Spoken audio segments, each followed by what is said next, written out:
Out here in the bends of the river, locals talk about the Noken, a shapeshifter. Sometimes you'll see it as a pale horse, like that there, sometimes as a young man with wet hair. It lures the unwary into the water, and they don't... Folks call them Drogger, old sailors who went down in storms and never made peace. They crawled back through the shallows, heavy with water, carrying that glow. Somehow...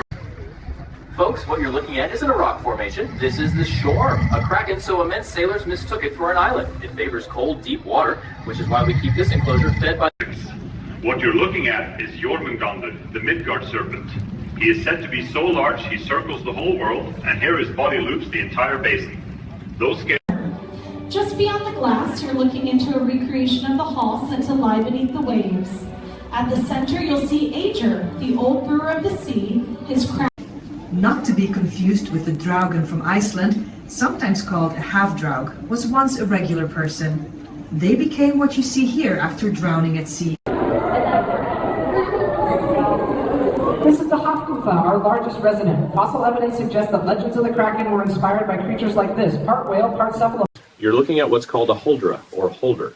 In legend, she lures travelers with her beauty. From the front, she seems like any other woman you might meet in the forest. But step behind, and you'll see the truth. Fossegrim, sometimes just called the Grim. He's said to live by waterfalls like this one, and he's famous for his fiddle. People used to believe if you offered him enough, he'd teach you to play as beautifully as he does. What you're looking at is a mountain troll. They say they're born from stone and moss, which is why the skin looks like that. Hard as granite, yet alive. They're strong enough to push both. These are lowland forest trolls. The big one there is around 60 years old, still young for his kind. He carries that staff more for comfort than for walking. The smaller one is his offspring from last spring. You can see the tusks just... For 100%. This is the bird Congay, or mountain king, native to the dog range. Folklore says he lures travelers, especially women, by singing low and sweet. That's Nidhogg you're looking at, the old Gnar. In the myths, he chews at the roots of Yggdrasil, the world tree. You can see why. Those teeth are built for grinding timber. He'll work a root down to fibers and keep at it all day. This is our lindworm, a dragon species that never grew wings. You can see the two powerful forelegs. The rest of that long body moves like a snake. Those ridges along the back help protect it when it squeezes through rock crevices. You're looking at Fenrir, the great wolf of the old sagas. He's bigger than a draft horse, and the strength in that neck could drag a mountain. The dark one up front is Skoll, the pale one following is Hati. In Norse legend, they're brothers, hunters who chase the sun and the moon across the sky. When you see them moving together like this... These are the Jotnar, born out of frost in the long, dark winters. You can see the big fellow there, taller than a transport truck, but size isn't always the rule. The smaller one by the glass shares the same blood, just carries it in a human form. That's the Oscarea, a wild hunt of the restless and the reckless. Ghosts, brawlers, murderers, drunkards, traitors, loose women, fools, trolls, every sort of misfit you can... Over here you can see the smith, Brody, shaping a blade from star ore. Every strike seals a bit of enchantment into the steel. And just beside him, Svala inscribes warding runes, each marked... This is Pesta, named from the Old Norwegian word for plague.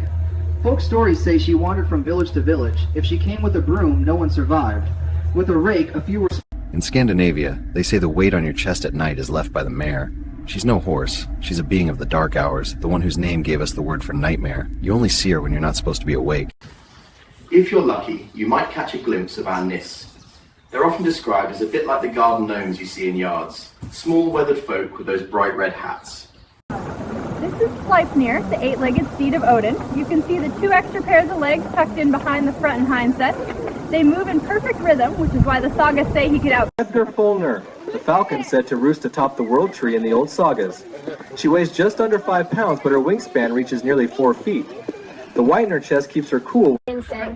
These two are called Hugin and Munin, Old Norse for thought and memory. They're both males, about 8 years old, bred in captivity. You can see the sheen on the feathers there, blues and purple. This little fellow is Ratatosker, sometimes called Drilltooth or Boretooth. In the old stories, he runs the length of the world tree Yggdrasil, carrying messages. He gossips with the... These are the Eldjugnar, beings of primordial fire born in Muspelheim. They are said to be older than the mountains, older than the seas. In the myths, they follow